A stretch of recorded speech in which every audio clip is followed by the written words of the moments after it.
আযাবর বাহিনী। এই আযাবর বাহিনী এটা হলো ওই যে হাবিব বলে না, হাবিব, বালু হাবিব, এই যে বর্তমান সে শপথও নেয় নাই। সে শপথ নেওয়ার আগেই সে দেখাই দিল যে সে কী ধরনের ব্যক্তি। তার আপন ছোট ভাই আযাবর বাহিনী, আবার আরেক বাহিনী ইমরান বাহিনী। রূপগঞ্জের কেউ না কিন্তু তারা, বা তার চলাফেরা আর বাহিনী অভাব বাহিনী মানে কি ওয়া। আপনারা সিনেমাতে দেখছেন কি না, বাস্তবে দেখলে বিশ্বাস করবেন না আর কি। সিনেমাকেও পার দেখবেন, এ ফেরা প্ল্যান ছিল।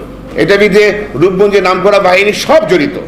Sheikh Hasina, I really respect you. I love you, and I want you to pay attention for this and help us. Thank you. শুক্রবারে যে ঘটনা হয়েছে সেটা দেখলে আপনারা বুঝতে পারবেন। পুলিশ প্রশাসন যতটুকু সাপোর্ট করার